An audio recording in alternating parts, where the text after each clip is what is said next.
नमस्कार, मैं अपूर्वा, आप देख रहे हैं दिव्यांग जगत। आइए बढ़ते हैं कुछ खबरों की ओर। संभल में दिव्यांग मोर्चा के बैनर तले मंगलवार को सदर तहसील परिसर में दर्जनों दिव्यांगों ने प्रदर्शन किया। संगठन के राष्ट्रीय अध्यक्ष मोहम्मद कासिम के नेतृत्व में दिव्यांगों ने मुख्यमंत्री और प्रधानमंत्री के नाम एक ज्ञापन उप जिलाधिकारी विकास चंद्र को सौंपा। ज्ञापन में दिव्यांगों ने कई महत्वपूर्ण मांगे रखी। इनमें अंत्योदय कार्ड की सुविधा, प्राइवेट स्कूलों में मुफ्त शिक्षा और 2016 के दिव्यांग अधिकार अधिनियम का पूर्ण क्रियान्वयन शामिल है।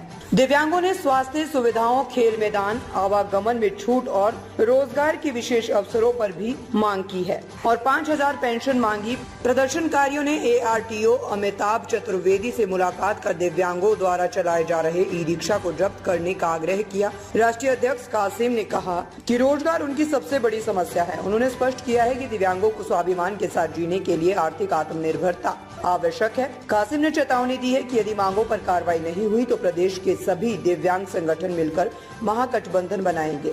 ये गठबंधन आगामी चुनाव में भाग लेकर अपनी आवाज उठाएगा। प्रदर्शन शांतिपूर्ण रहा, लेकिन दिव्यांगों ने स्पष्ट कर दिया है कि वे अब केवल आश्वासनों से संतुष्ट नहीं होंगे। वो चलाते हैं तो उनको ARTO और PTO और क्या नाम है DI परेशान करते हैं। मैंने लिख दिया इसमें सब कुछ। हाँ, 21 सूत्रीय मांगे हैं तो उनको परेशान नहीं किया जाए।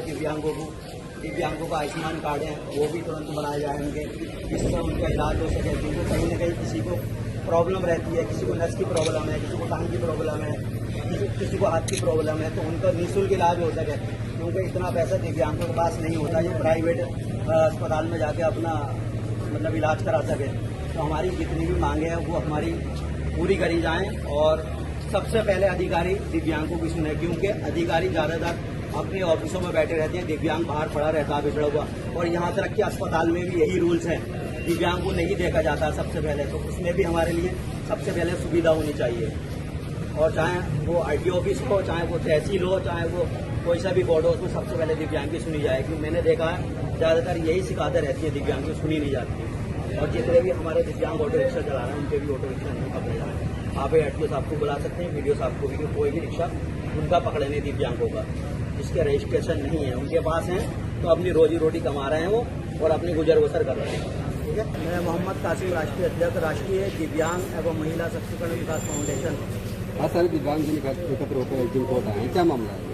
देखिए, सबसे पहले तो दिव्यांगों का रोजगार का मामला है। जैसे ये ई-रिक्शा बिना नंबरों वाली चलाते हैं, जो बहुत मुश्किल से इन लोगों को लेकर दिए अपना गुजर बसर करते हैं। ऐसे दिव्यांग हैं जो पहले भीख भी मांगते थे और उनका कोई भी जरिया कमाने का नहीं है, तो उनको वहाँ से हमने हटाया है और कहीं ना कहीं छोटा मोटा रोजगार, 2 पैसे कमाने के लिए रिक्शा दिया। तो उसमें ARTO साहब, PTO साहब, DI साहब, ये उनके जो भी पुलिस वाले होते हैं परेशान करते हैं। सबसे पहले तो उनको परेशान नहीं किया जाए। और हमारे जो दिव्यांग है जो बहुत ज़्यादा गरीब हैं, उनका अंत्योदय वाला ATY कार्ड नहीं है बना हुआ, तो उनको सबसे पहले ATY कार्ड बनाया जाए। यहाँ तक के मालदार लोग चला रहे हैं तो सप्लाई विभाग को भी ये देखना चाहिए कि ये दिव्यांग ये मजबूर है, सबसे पहले इनका अंत्योदय वाला कार्ड होना चाहिए। उसके बावजूद आयुष्मान कार्ड के 5 लाख रुपए आते हैं तो उसको भी बढ़ाकर 10,000 रुपये करे जाएँ। और आयुष्मान कार्ड हमारे बहुत ही ज़्यादा मतलब कम है, 10 लाख किए जाएँ, 5 लाख से बढ़ाकर 10 लाख किए जाएँ।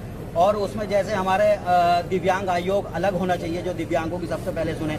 दूसरी चीज़ ये होता है, दिव्यांगों पर कोई भी जुल्म करता है तो सबसे पहले थाने में या चौकी में सुनी नहीं जाती है। मैं चाहता हूँ कि सबसे पहले दिव्यांग की सुनी जाए और उसके FIR भी होनी चाहिए। और FIR भी धारा हमारी किस सूत्रीय मांगे, धारा जो होती है, धारा 2016 का एक्ट 92 धारा है हमारी, उसके अंतर्गत हमारी FIR होनी चाहिए। और हम चाहते हैं सरकार से कि जो हमारी पेंशन 1000 रुपये आती है उसको बढ़ाकर 5000 रुपये सरकार करे।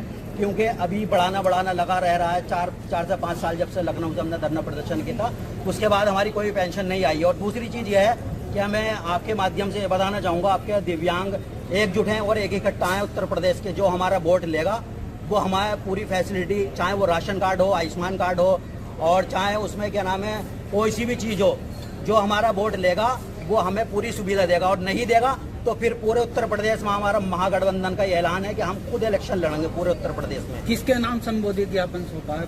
ये AGM साहब के नाम संबोधित ज्ञापन दिया है और माननीय मुख्यमंत्री जी इनके माध्यम से दिया है। माननीय मुख्यमंत्री जी, प्रधानमंत्री जी को ये लेटर दिया है। और हम चाहते हैं कि बहुत जल्दी हमारी मांग पूरी होनी चाहिए, सरकार हमारी पूरी मांगे करे।